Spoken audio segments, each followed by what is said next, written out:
All right, great. Let's get started today. We're going to talk about the changing COVID-19 and the impact on all of our lives. And I want to thank all of you all for attending. All the information here that I'm going to use will be on the website, AskDrV.us. We've set it up there so there's links and you can download almost everything that's shown here. And you can also tweet me at AskDrV_US.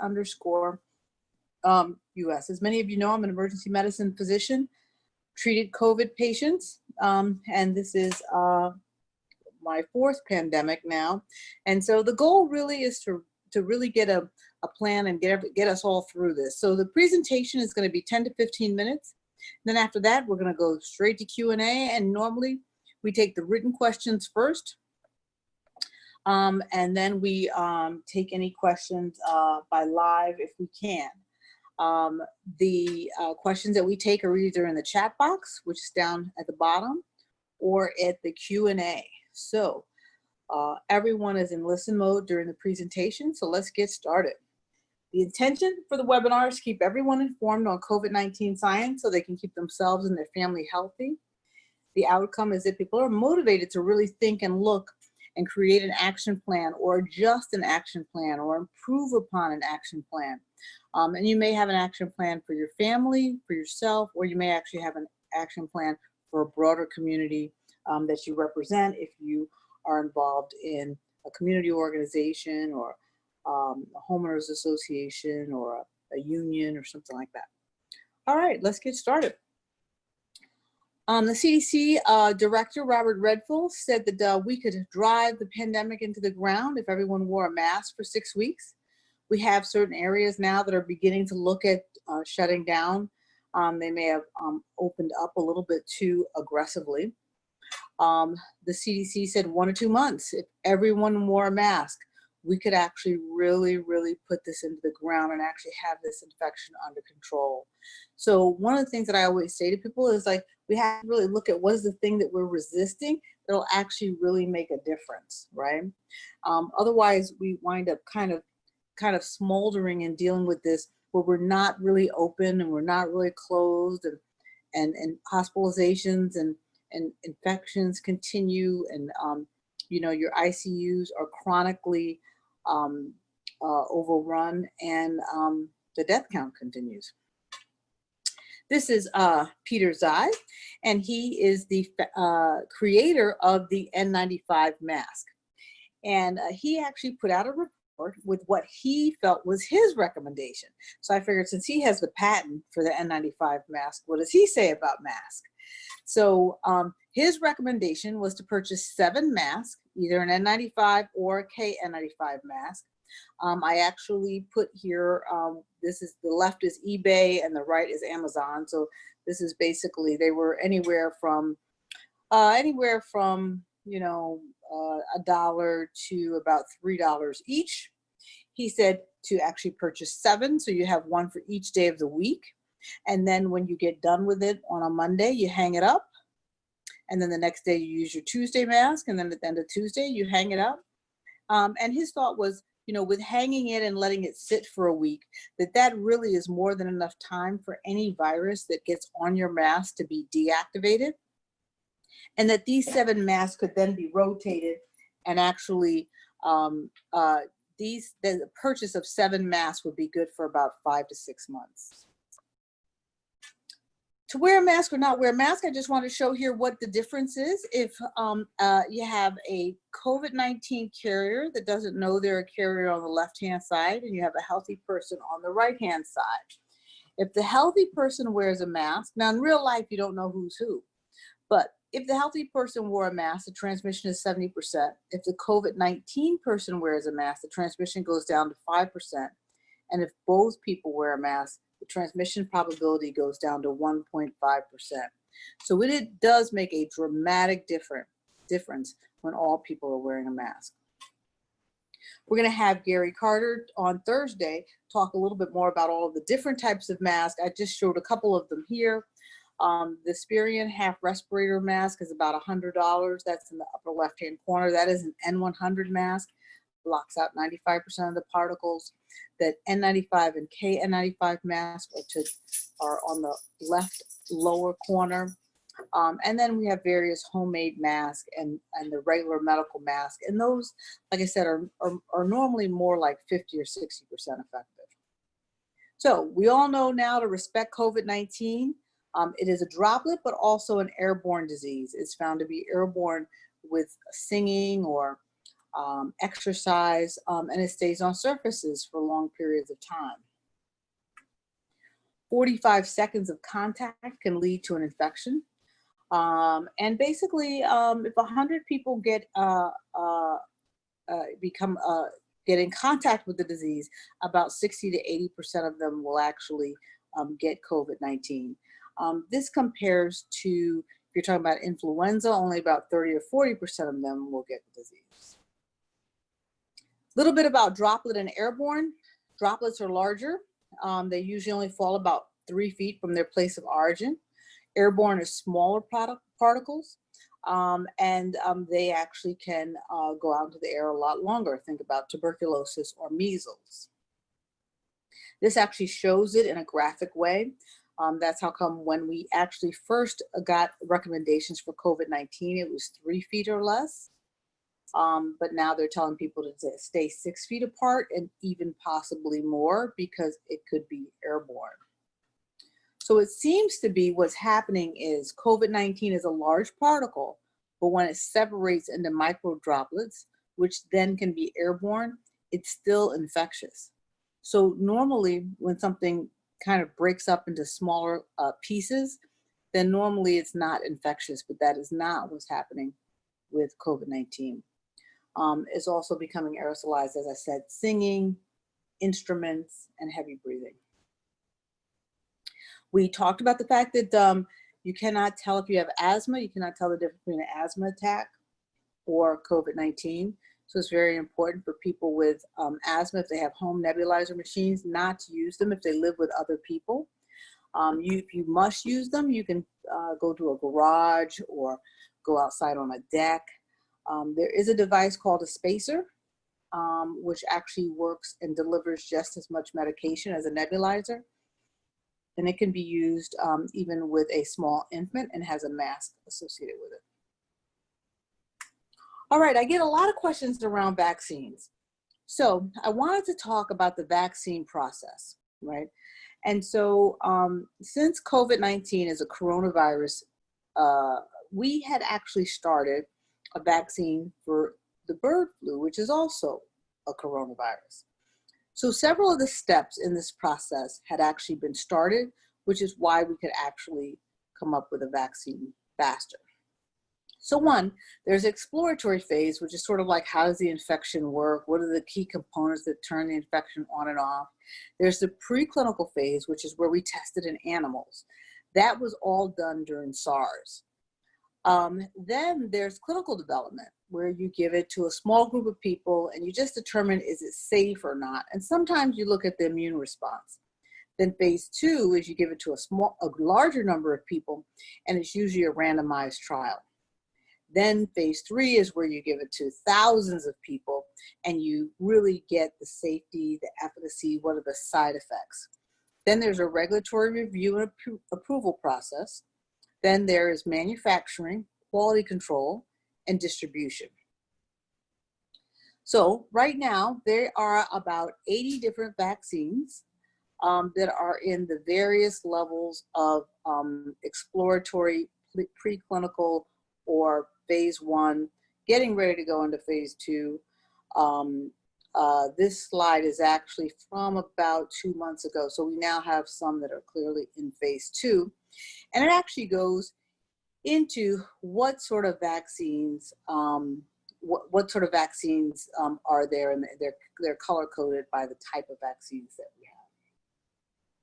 So the main 2 that you're going to actually hear about is Moderna. That is the one that is being produced out in Maryland, and they're doing it in conjunction with NIH. They plan to start 30,000 volunteers in July. That is So they started that this month. They said that they could possibly deliver, assuming that everything works, 50 million doses in a year.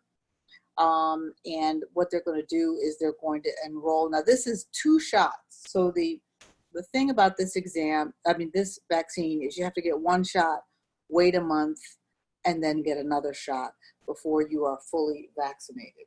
There's also a vaccine that you're going to hear about with Oxford University and AstraZeneca, and that also, those 2 vaccines are probably in their latest stages.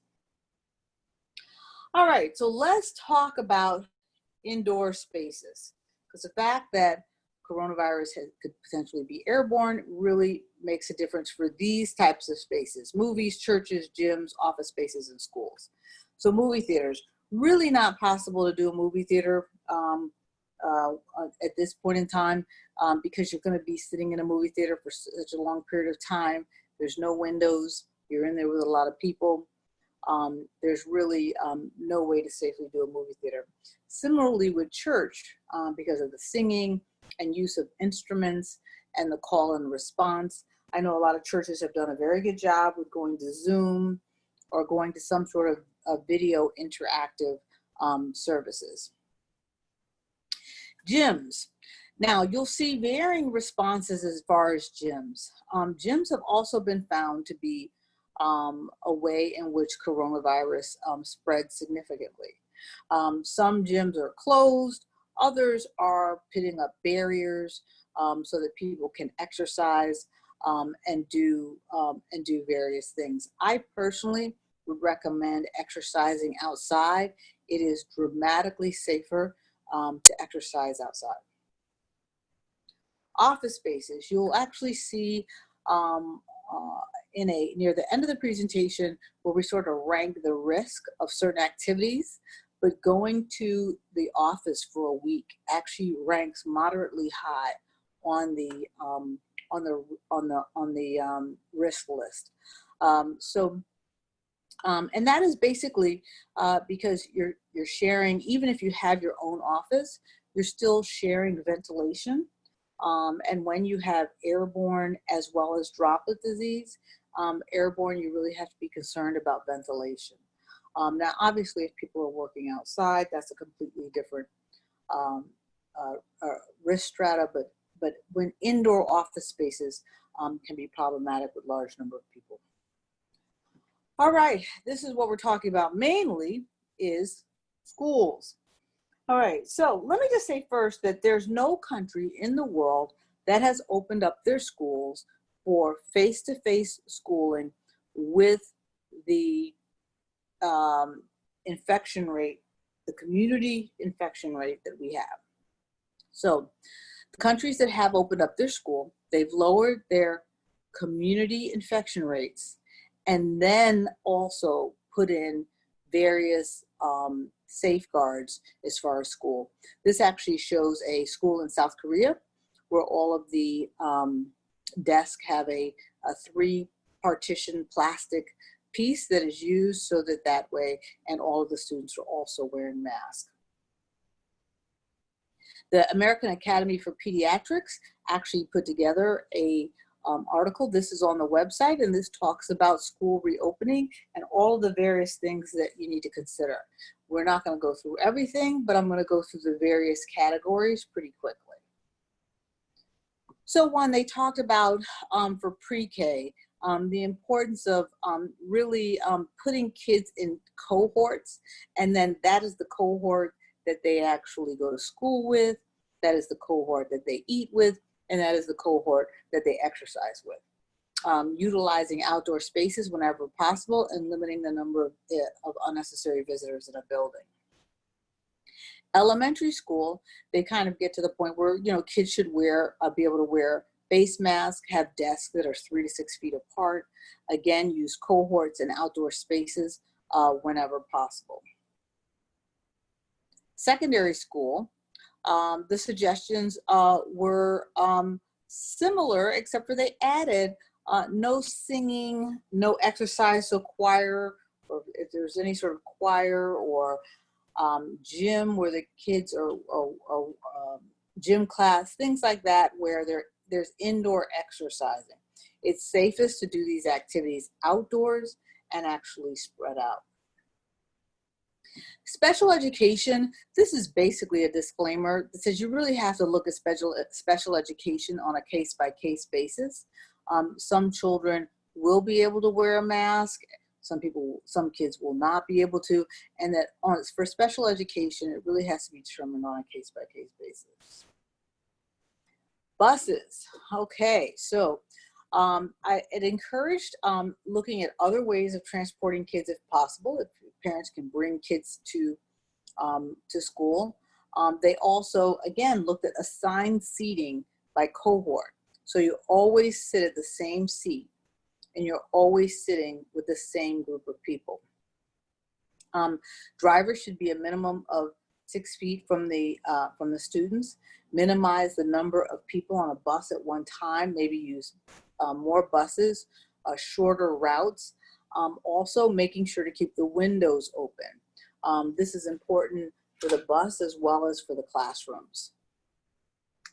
Hallways, looking at doing a one-way hallway. So a hallway, maybe upstairs is going in one direction, downstairs is going in another direction. This limits the amount of people that actually get into close contact or bump into each other. So that's why the one-way contact is really important. They also looked at assigning lockers by cohort, staggering classes, and also using tape or physical guides on the floor to help. Playground. The playground is they looked at actually limiting the size of the number of students that go out at a time. When you see limiting the size, they're talking about 10 to 15 students in a class, or 10 to 15 students eating together, or 10 to 15 students on a playground. Similarly with meals, shortening the meal time so that way you can actually get smaller cohorts that then eat together, and they always eat together. Also setting up tables outside so kids can, whenever the weather makes it possible, they can actually eat outdoors. Also having washing and hand sanitizing stations that children use before and after eating. Okay, so consideration on when kids should go back to school. The most important thing that you want to actually look at is what is your infection rate. So I sent out to everyone last week the coronavirus task force, which rated every county in the United States green, yellow, or red. If you're in a red zone, you have 1 COVID case per 1,000 people. So if you have 1 COVID case per 1,000 people, a lot of schools have 1,000 people in it. So if you have 1,000 people or 2,000 people or 3,000 people in a school, then you are going to have several COVID cases in that school, and it's going to spread like wildfire. So you really have to make sure that you're in a green zone if the kids are physically going to go back to school. If that is not the case, and also be in a state where they have contact tracing. Also, you want to look at what are the age of the kids, what's the maturity of your children. Are your children old enough and mature enough to really understand the significance of following these instructions? Then the other thing is, who do you live with? Is it just you and your children, or do you live in a multi-generational home with an elderly grandmother or aunt or uncle that also live with you? So these are all important things to really consider. So overall, what other countries have done is they've decreased their community infection rate first. So many states have gotten down to the point where they might have 1 case in every 10,000, or 1 case in every 20,000, and then opened up their schools, as opposed to 1 in 1,000. Decreased the class sizes. They've also removed public water fountains, provided protective gear for teachers, administrative staff, and students who couldn't afford it, so that everyone had an N95 mask. Everyone had hand sanitizer and things to clean their hands. They've installed more cleaning stations, and they've also done temperature testing. Alrighty, so just quickly, this actually is a COVID risk chart that was put together by the Texas Medical Association. I'm not going to go through everything on this list, but as you look at it, it sort of color codes things that are high risk. So red is working out at a gym, going to a movie theater, going to a bar, attending a religious service. Yellow are things like attending a backyard barbecue, shopping at a mall, sending your kids to daycare, working a week in an office building. Green is things like going to your doctor's waiting room, grocery shopping, playing golf. And lower than that is pumping gas, playing tennis, going camping, and getting restaurant takeout. And the lowest, and I think they put that in there just to be comical, is one is opening your mail at home. There's very little risk of getting COVID by that activity. All right, then lastly, this is actually what's actually some good news and actually very interesting. So this is a home COVID test. So there are now a lot of studies actually looking at this. This is almost like someone would actually at their own home check their blood sugar. It's almost like a blood sugar check machine at home, except for it does COVID tests. The little strip will actually print out the date and then will actually tell you if you're positive or negative. So it could be, we could see where if you want to go do something like go to a Broadway play or a music concert, then you've got to bring your strip, show that you were negative that day, and that's part of actually gaining entry into an event that might be higher risk. So this is actually shown really good. The early results are really good on this particular test, and it's a fairly cheap test. I think it's less than $5. So that's some of the good news. So I will now turn it over for some questions and answers. Holly, are you there? Let's get to work. Let's get to work. Right. We got a lot of questions and we got a full house, so we're going to get to work. Right. All right, let's start at the top. Is there any correlation? Actually, before I get started, I want to let people know that a couple people have asked about the video. So the video for this webinar and all webinars are available on Dr. V's website, AskDrV.us. Right. And that's an excellent place to go. They do change periodically and they're updated. So just also make note of that, but these videos are definitely available after. And of course, we're here every Tuesdays and Thursdays. And the benefit of that is exactly what we're about to do now. And that's live questions. Yeah, and let me just say this. We do also upload it to YouTube. I have not figured out how to do a YouTube channel and get all the YouTube thing going, but we do upload it as well to YouTube. Yes. Although I definitely recommend going through the website portal. It'll take you right to the YouTube space and you can see them all right there. I've done it before because that's how I show my family sometimes. In fact, I did it earlier today, so I know it's there. Good. All right. First question of the night. Is there any correlation between COVID-19 and 5G technology? We have not found any correlation between those two. No, we have not.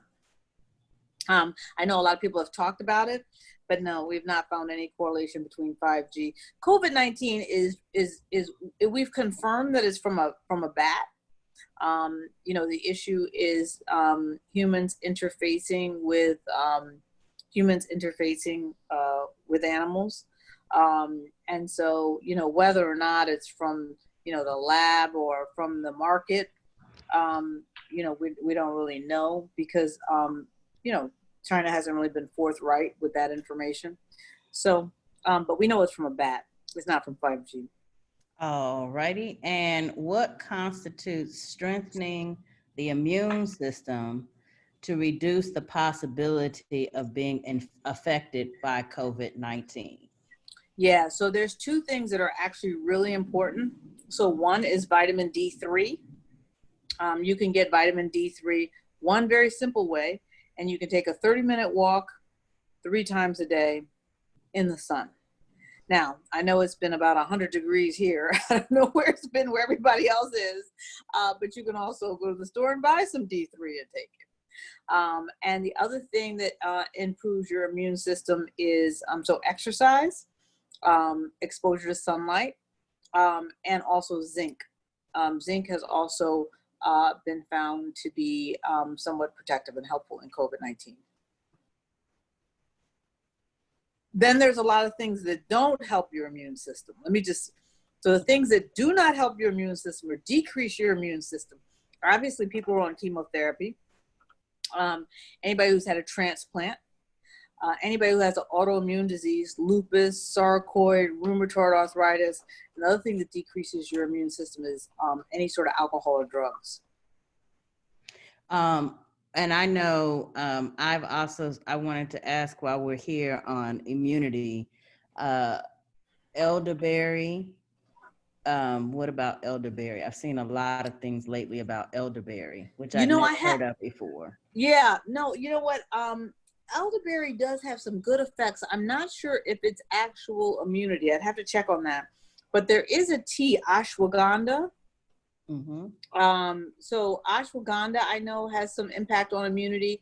I'll have to look up. I'm going to make a note to myself to look up elderberry. I have to look up that one. I don't remember exactly. I know what elderberry is, but I don't know if the impact of it is immune system. Okay. That came from my brother earlier today. We did an inventory of our vitamins after watching the video. Okay. What protection does the visor offer? Oh, okay. So you're talking about the plastic visor. She's talking about the plastic visor. Mm-hmm. Yeah. So the plastic visor, one, it is used for some people who actually want to protect their eyes and they don't particularly want to wear glasses. It does protect you, as far as your nose and mouth, but you still have access underneath the visor for air to get in. So it's not as good as a mask.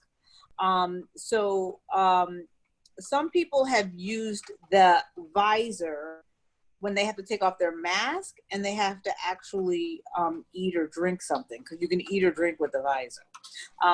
Although we're gonna have a mask specialist come on Thursday, and we're gonna talk about what to do with eating and drinking with masks. But yeah, that's the thing with the visors. It is easier to eat or drink with a visor. It provides you some protection. But we use it in a hospital setting primarily to protect our eyes and protect ourselves from splatter, because things are constantly splashing or splattering in a work setting. All right, so let's get back to, that's a good answer. so much. We thank you for pulling all this stuff together for us. Yeah. All right, my dentist wants me to get a cleaning. How do I know when it's safe to do so? Yeah. So one is you're more likely to give the infection to your dentist than he is to give it to you. But you really want to ask questions about what protocols are they actually using. Some dentists aren't doing the polishing or anything that kind of makes stuff splatter. Some dentists are doing a really good job with PPE. There was someone on, I don't remember, last week there was someone on that said she got a COVID test. Her dentist gave her a rapid COVID test before she actually did her cleaning. So you really want to see what are the protocols that your particular dentist is actually using. I personally I need to go to the dentist. First of all, I would not go for a cleaning. I need to go to the dentist because I was in the midst of actually getting something treated. And I actually have not gone back yet. I'm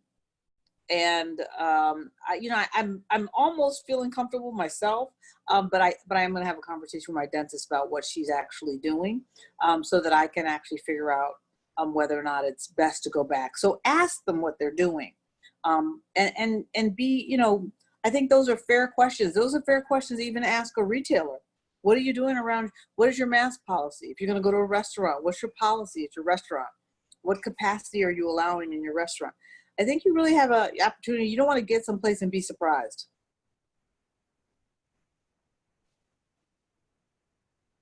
I'm on mute. Makes sense for sure. Okay. Yeah. Next question.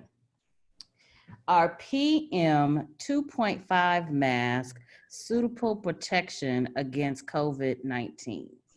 I'm sorry, what sort of mask? PM 2.5 mask.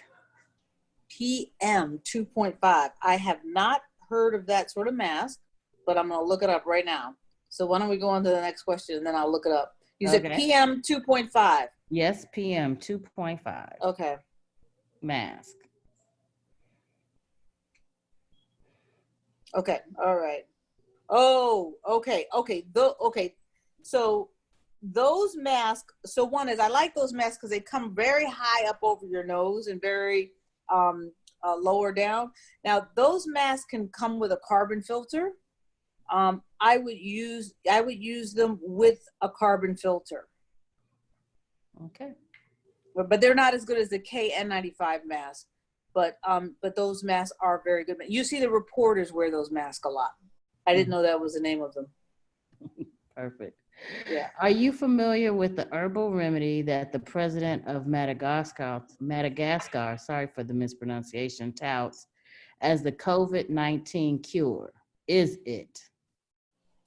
What is he touting as it? Let me see if we can find Prima.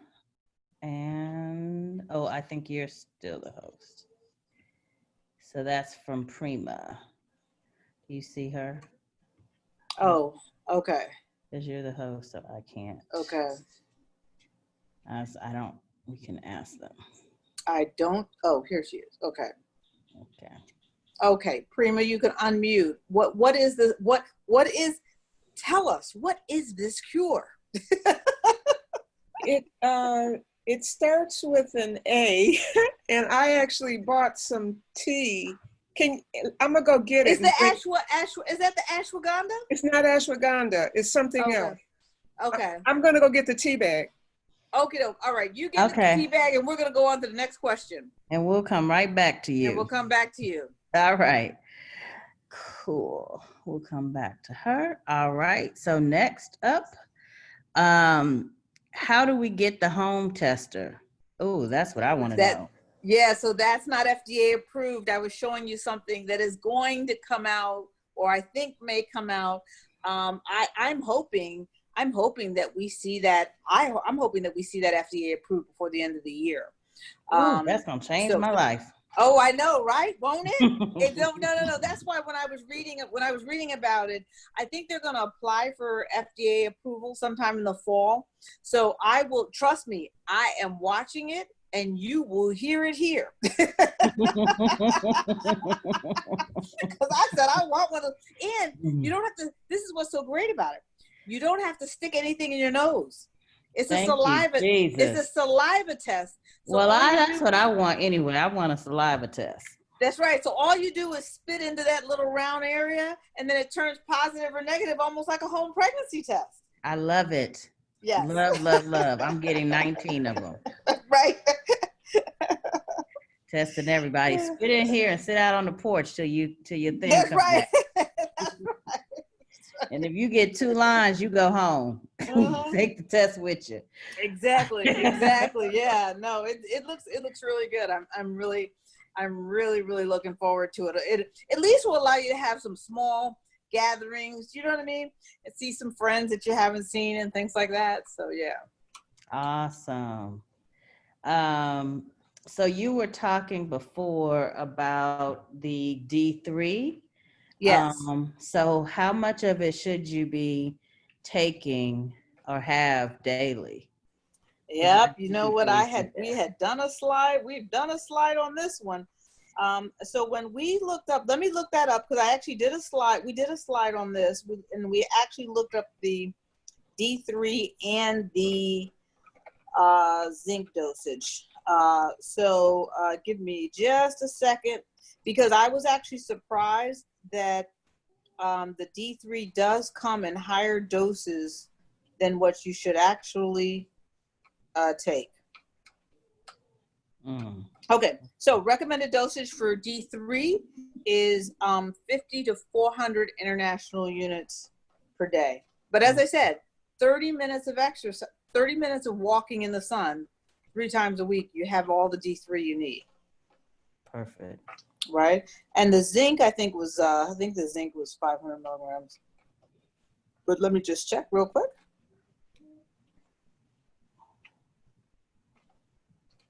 Actually, zinc was 100 milligrams, 100 to 200 milligrams. Okay. All right. All right. Oh, please explain herd immunity. Yes. Okay. So herd immunity occurs when so many people get the infection that the whole community, you essentially don't have transmission anymore, because people who don't have immunity don't really get together, right? So if you can imagine, if you have like 80% of the people that have already gotten the disease and they have lifelong immunity, then the 20% of the people are less likely to come into contact with each other. And so you normally get herd immunity when you're right around 70 or 80% of the folks that have gotten the disease. I do not think we're going to get herd immunity with this. So one is that, if you had 70 or 80% of the people that had coronavirus in the United States, the cost to our healthcare system and the cost to our economy would be so catastrophic. I don't actually think we could, I don't even see how we could actually survive. I mean, we're now in a conversation about, is it a national security threat that we're having to spend this amount of money on healthcare? Right. Go ahead. Sorry, I didn't know you were. I thought you were done. Continue. Yeah. No. Yeah. So let me just say the other thing though is that we have reports of people in China who are now catching COVID-19 for a second time. So if you catch a disease, you can get herd immunity when you have a very lengthy or lifetime immunity after catching the disease. If you catch a disease and you might only be immune for a couple months, you cannot actually get herd immunity from that type of a disease. Wow. All right. I'm going to go back to Prima and see Prima, yep, she's back. Okay. All right. And see what this she T found is. out. Yeah. Yes. Okay. So it's ARTEMISIA space ANNUA, Artemisia annua, which translates to sweet wormwood. And the Koreans make the herb available. I bought some from Amazon. So I have actually never heard of that. That is a new one for me. I'd have to look that one up. Yeah, if you Google Madagascar, because he was on public TV and he drank it. They bottled it in Madagascar and they're giving it to the people. And he drank it on TV. I actually see what you're actually talking about. Well, so it's interesting. So my I have an acupuncturist from Wuhan that I actually got a tea when she knew I was going to be working in the emergency department in February. She gave me a tea that I actually drink to actually prevent coronavirus. I will specifically ask her between now and Thursday if this is in it. And find out. But I just so that, I think there are things that I think there's things that you can do so that you might not get the infection quite as bad. But when people say a wonder drug or a wonder cure, I'm always a little skeptical. But I will ask about this. I will specifically ask her about it. I have it now. I've got it written down. And I will give you guys the answer on this on Thursday. She is a physician from Wuhan. So she is a really, really great source for information. I will say this, in general in the United States, we're so into the pharmaceuticals, right? That often we don't really study things that are more, that could be more natural remedies. You'll find now that NIH is just beginning to start really studying some herbal-like treatments around cancer. And so I will check into it and let you know. Sounds good. Something to look forward to. While we're there, what about vitamin C?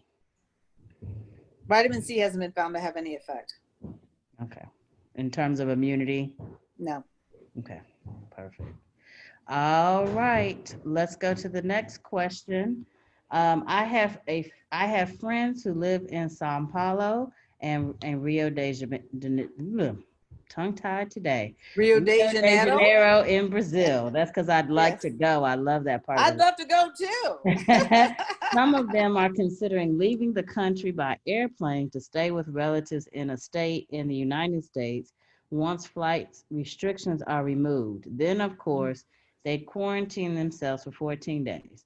Which option has the lower risk?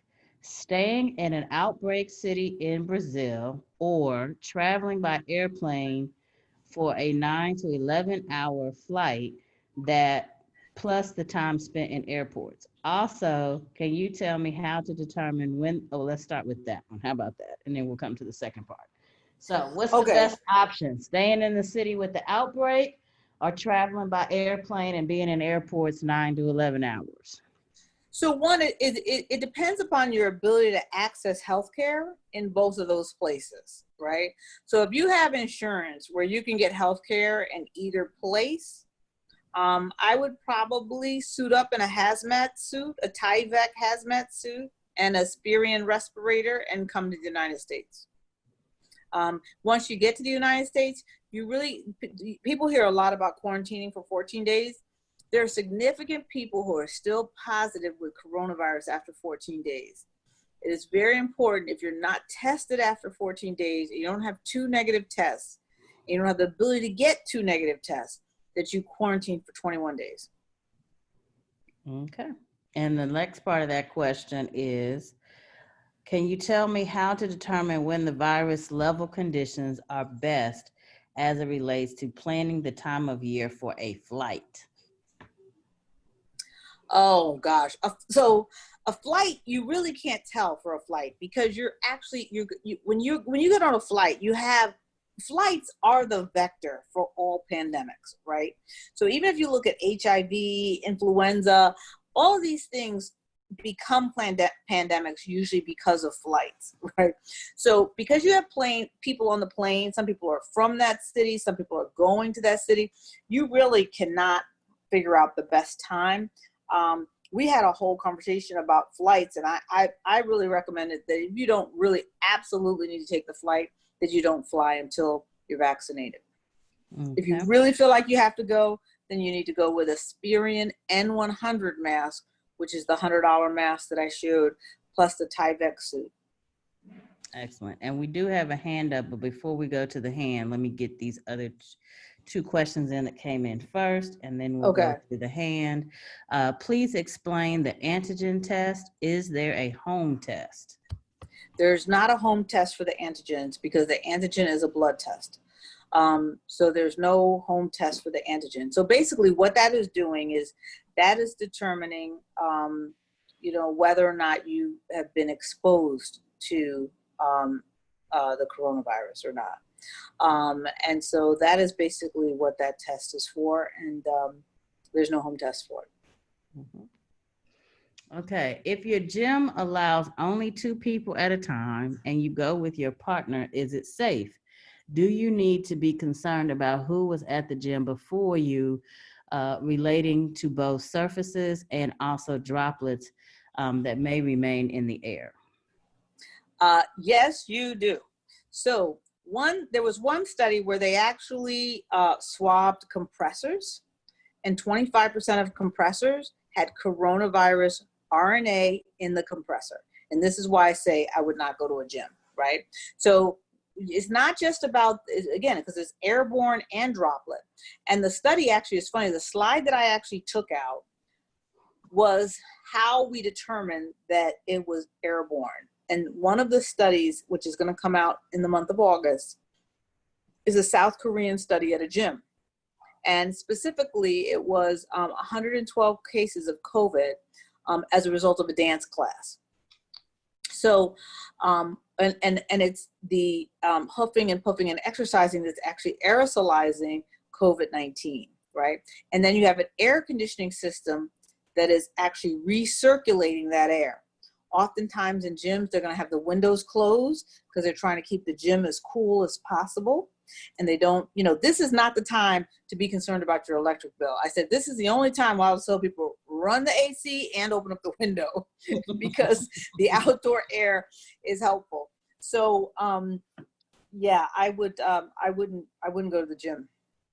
Okay, let's do one more question from this list and then go to Mr. Charles. Okay. And that is, are you saying about related to the experimental vaccines? Is this something we should depend on? No, you shouldn't depend upon the experimental vaccines because here's the thing is when the vaccine actually comes out, the vaccine is going to be administered first to healthcare workers and essential workers. Then from there, they're probably going to go to people with risk factors, right? Mm-hmm. And then they're probably going to go to everyone else, right? So if you have no risk factors and you're not an essential worker, you may not get a vaccine until August or September of next year. Right. Right. So that's why I said it's really important to set up your lifestyle now. I'm telling everybody, I think next summer, my goal and my hope is that next summer will be close to normal. Perfect. And let's go to Mr. Charles, who has his hand up. Sure.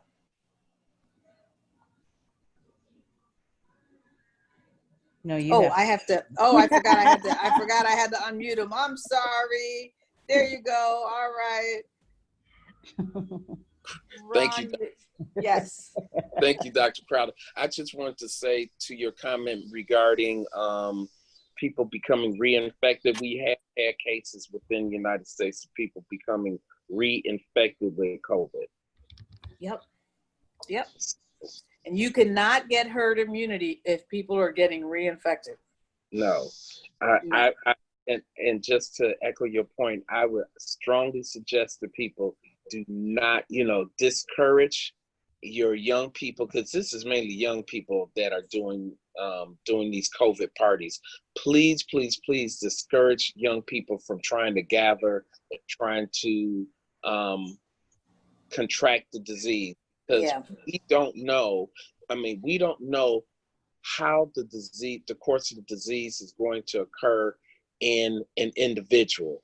If you look at the situation with the Broadway star Nick Cordero, he was a 41-year-old guy, no risk factors, healthy dancer, and unfortunately he met his demise through COVID. Yeah. Another thing too is even if he had lived, right, he would have been an amputee. Looks like he would have needed a lung transplant, right? So the other thing that people are not factoring into this is the disability associated with the disease. You may live, but then you may live with, there's 30 or 40% of the people that have pulmonary fibrosis, they have problems walking a block, one block.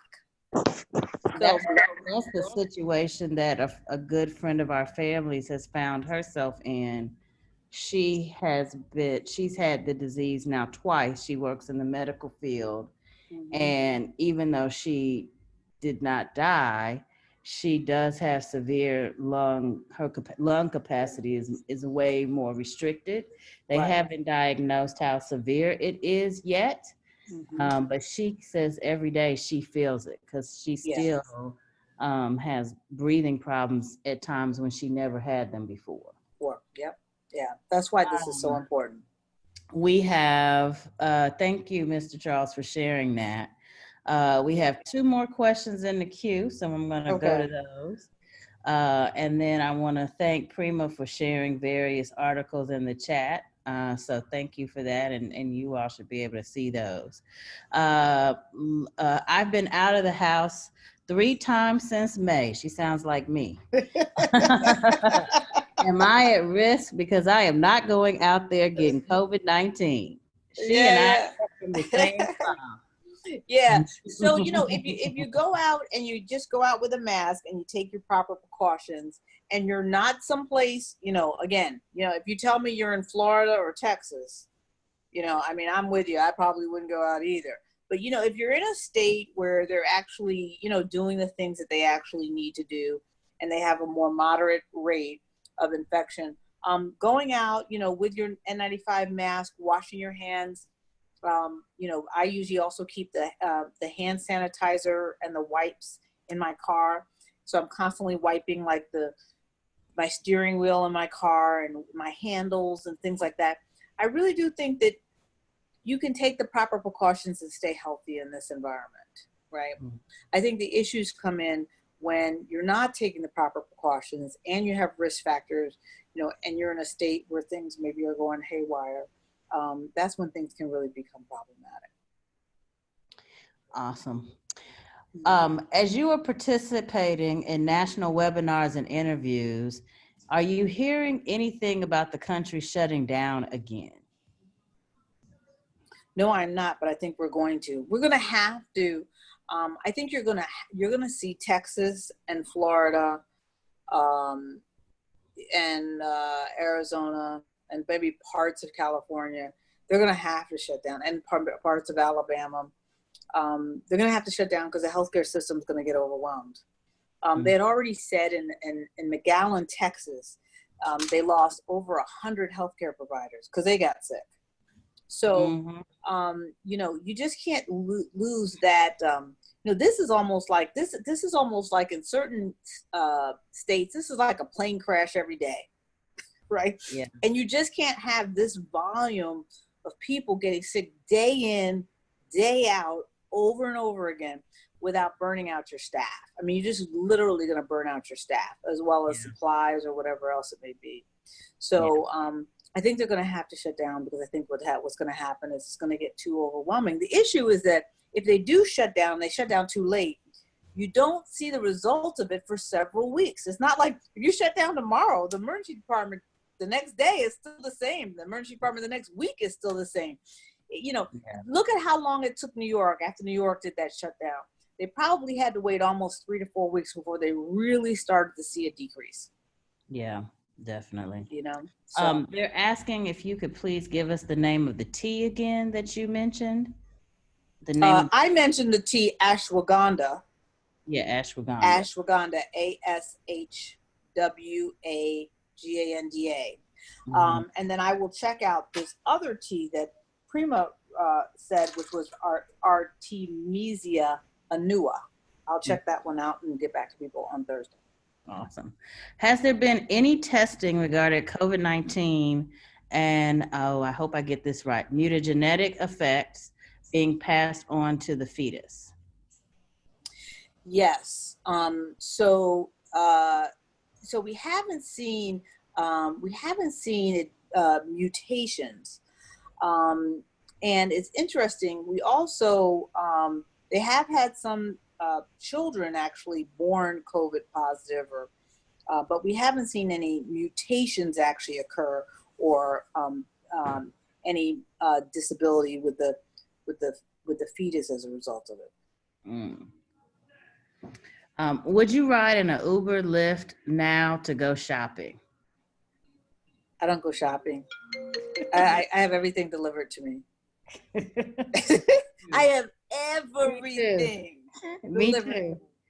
Even here in the Midwest, I figured out a way to get everything coming to the doorstep. Just ring the doorbell and set it outside. That's I'll right. come get it when you're gone.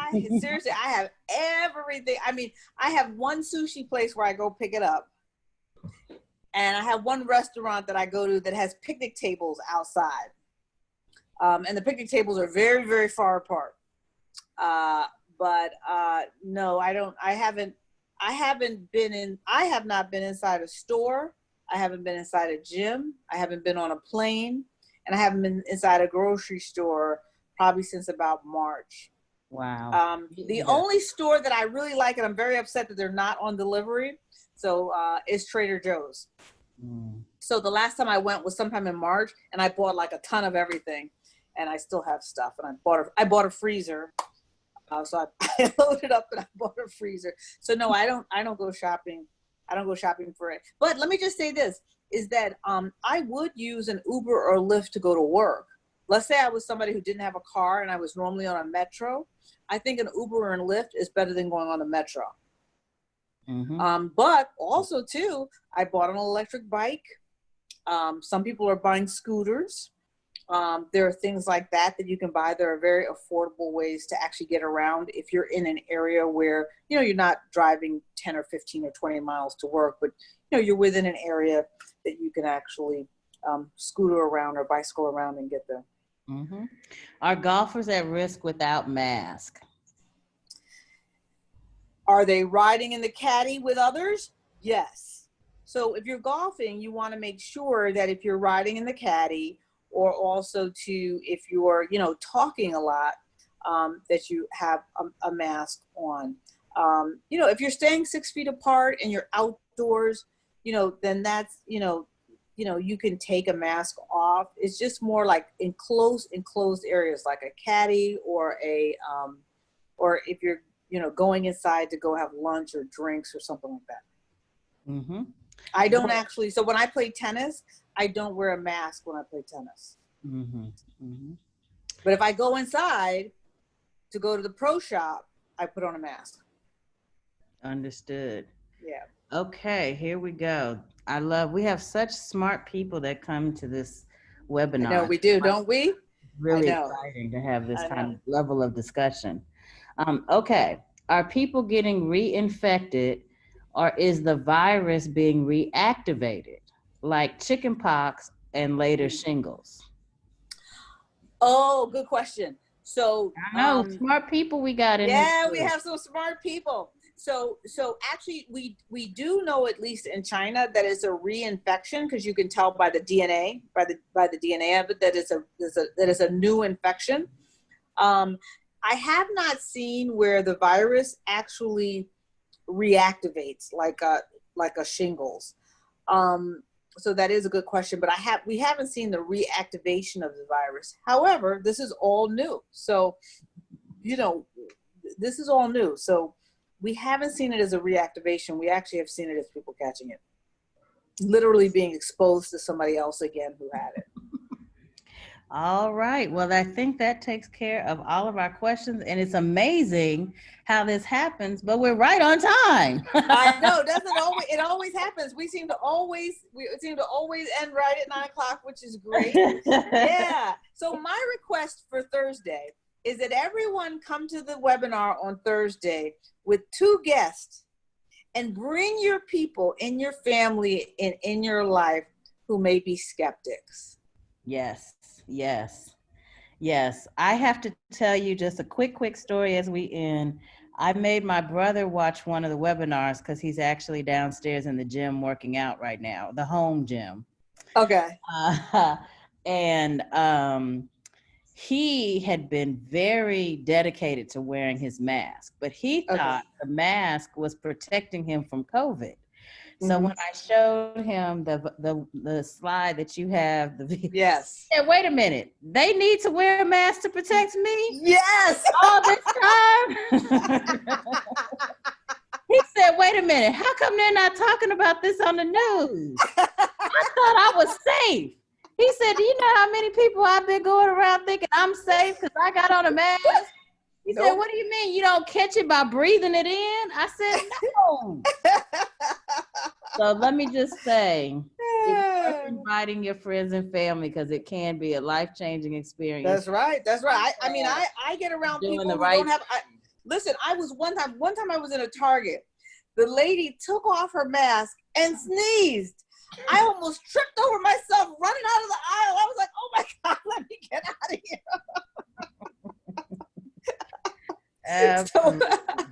So yes, when you wear a mask, you are actually protecting others, and when they wear a mask, they are protecting you.